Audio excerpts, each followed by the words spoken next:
Olá a todos, que a paz do Mestre Jesus possa permanecer em nossos corações, que Ele possa nos amparar, que Ele possa nos sustentar em mais uma semana que estamos iniciando. Queridos, mais um acolhimento com Jesus. Hoje, capítulo 132 do livro Fonte Viva, que tem como título Tendo Medo, né? Lembrando aqui para vocês que toda primeira semana do mês nós fazemos uma live especial, digamos assim, né? Um encontro especial, um acolhimento com Jesus especial, aonde vocês escolhem o tema, né? A Simone, que é uma das dirigentes do GRESG, ela disponibiliza lá no grupo do WhatsApp da casa, né, algumas opções de temas, e o tema mais votado ele é separado e nós apresentamos aqui sempre na primeira semana do mês. Já está em votação o tema do próximo mês. Então, vamos ver o que nos reserva. Vamos então fazer nossa prece inicial. Pai de amor e bondade, Mestre Jesus, agradecemos mais uma vez a oportunidade de aqui estarmos reunidos para mais um encontro. Que a espiritualidade amiga e querida possa permanecer em nossos corações, que possamos ser intuídos para captarmos a mensagem que será aqui trazida. Graças a Deus. Muito bem. Bom, medo. Quem tem medo? Aí. Ou aqui também. Quem tem medo? Deixa eu ver aqui. 1, 2, 3, 4, 5. Todos nós temos alguns medos. Medos estes que nós carregamos lá do passado, da infância, do período mais regresso, digamos assim. Ou medos mais recentes. Às vezes medos de coisas imaginárias que nunca aconteceram nem vão acontecer, né? E Emmanuel vem falar um pouco sobre isso, né? E tem uma citação que está lá no Evangelho de Mateus, no capítulo 25, versículo 25, e tendo medo, escondi na terra o teu talento. Então vamos nós. Na parábola dos talentos, está lá no Evangelho segundo o Espiritismo, na parábola dos talentos, o servo negligente atribui ao medo a causa do insucesso em que se infelicita. Quer dizer, o medo sendo a causa do insucesso. Eu não tive sucesso em tal coisa porque eu tive medo. Será que isso acontece com a gente? Às vezes é necessário a gente arriscar. Muitas coisas na vida podem dar certo, como também podem dar errado. Não vou mentir, né? Mas muitas coisas na vida podem dar certo. Mesmo tendo medo, eu preciso arriscar. Eu falo por mim, tá? Há 2 anos, eu passei por uma mudança radical na minha vida. Inclusive, uma mudança que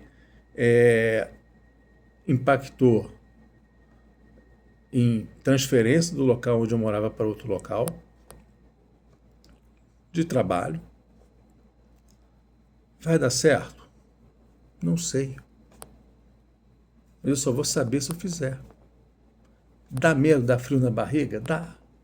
Se não der certo, o que a gente vai fazer? E as coisas aconteceram no tempo certo, da maneira certa, né? E graças a Deus deu tudo certo. Então, por que eu estou falando isso? Da minha experiência. Porque, da mesma forma que aconteceu comigo, como pode voltar a acontecer comigo, pode acontecer com qualquer outra pessoa. Então, eu só vou ter a certeza se vai dar certo ou não se eu arriscar.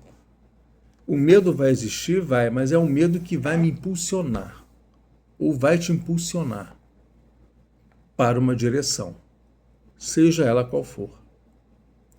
Quando eu comecei a fazer estudos espíritas, né, foi antes da pandemia, antes de ter essa ambiência online, virtual que nós vivenciamos hoje, né, praticamente a maioria das casas era 100% ou 90 e poucos por cento palestras presenciais, reuniões públicas presenciais. E deu aquele medo, um monte de gente te olhando. Será que eu estou falando alguma besteira? Será que estou conseguindo me fazer claro? Deu um medo, deu um frio na barriga enorme. Hoje ainda dá. Hoje ainda dá. Porque é uma responsabilidade enorme. A gente só vai saber se vai dar certo ou não no final.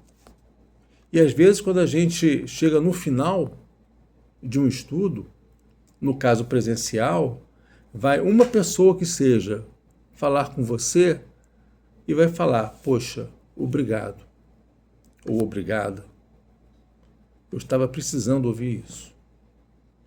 Ou no online, vai uma pessoa deixar lá no campo comentários: muito obrigado, estava precisando ouvir isso.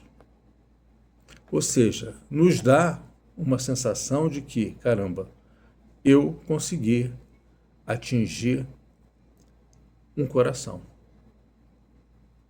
Eu consegui atingir um coração. Então, aquele medo, aquele frio na barriga, de certa forma, me impulsionou para a tarefa. E essa questão de atingir um coração é uma frase que eu, muito querida, que eu levo e vou levar para o resto da vida, que é lá atrás, quando eu comecei a fazer os estudos, a pessoa que me orientou, né, me colocou nesse caminho, me disse exatamente isso, que o papel do divulgador espírita, do expositor espírita, não é falar para 100, 200, 300 pessoas. A questão não é essa. A questão é você falar, sim, passar a doutrina espírita para o público e atingir pelo menos um coração. Se atingir um coração num público de 5, 10, 15, 20, 100 pessoas, o objetivo foi alcançado. Portanto, isso são medos que nós temos em nossas vidas. São esses fantasmas que nós trazemos do passado que estão presentes no presente. E Emmanuel continua: receber a mais reduzidas possibilidades de ganho, contar apenas com talento e temer a lutar para valorizá-lo. Quanto aconteceu ao servidor invigilante da narrativa evangélica, há muitas pessoas que se acusam pobres de recursos para transitar no mundo como desejariam e recolhem-se à ociosidade, alegando o medo da ação. Olha só, recolhem a ociosidade, alegando o medo da ação. Às vezes eu tenho vontade de abrir um negócio, mas eu tenho medo de abrir esse negócio porque eu não sei se vai dar certo. Olha o medo aí, né? Então, prefere recolher-se à ociosidade do que agir. E Emmanuel continua: medo de trabalhar, medo de servir, medo de fazer amigos, medo de desapontar, medo de sofrer, medo de incompreensão, medo da alegria, medo da dor. São alguns medos que ele está relacionando aqui. Nós temos alguns desses medos? Ou mais de um, né? Medo de trabalhar, medo de servir, medo de fazer amigos, medo de desapontar, de sofrer. Acho que esse medo de sofrer é mais forte, né? Acho que todo mundo tem, a maioria pelo menos tem um medo de sofrer. Medo da incompreensão, da alegria, da dor, também, né? E alcançam o fim do corpo como sensitivas humanas, sem o mínimo esforço para enriquecer a existência. Na vida agarram-se ao medo da morte. Olha só, e esse medo aí? Como que a gente se comporta? Mesmo nós espíritas, temos medo da morte? Temos. Não da morte propriamente dita, porque a gente sabe que a vida o quê? Continua.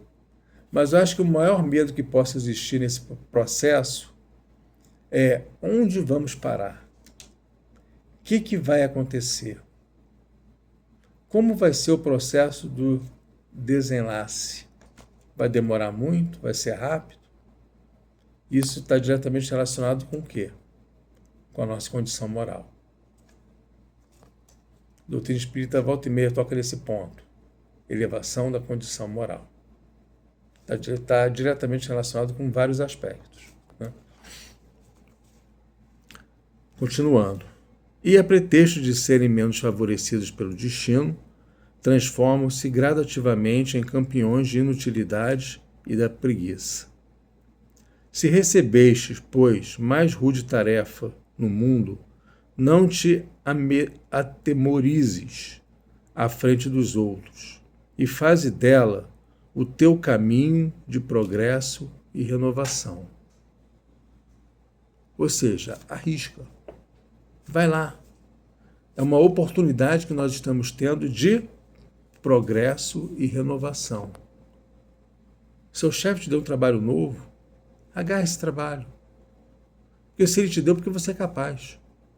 Então pega esse trabalho e faça. Você não sabe se vai dar certo, se vai entregar o resultado desejado? Tenta.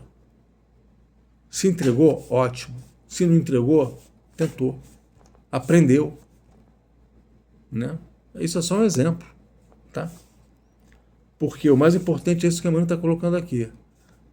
É o caminho de progresso e de renovação. Por mais sombria seja a estrada que foste conduzido pelas circunstâncias, enriquece-a com a luz do teu esforço no bem, porque o medo não serviu como justificativa aceitável no acerto de contas entre o servo e o Senhor. Nós temos sempre um contrato de trabalho assinado, que é entre nós e Deus. Cabe-nos cumprir as cláusulas desse contrato de trabalho, que é sempre o quê? Fazer o bem, tentar, arriscar, perseverar. Isso são algumas das cláusulas que constituem esse contrato de trabalho divino, vamos chamar assim. Fiquem com Deus, que a espiritualidade possa nos auxiliar nessa semana, nos intuir, para que possamos tomar sempre as melhores ações, fazer sempre as melhores escolhas. Que assim seja. Até a próxima semana.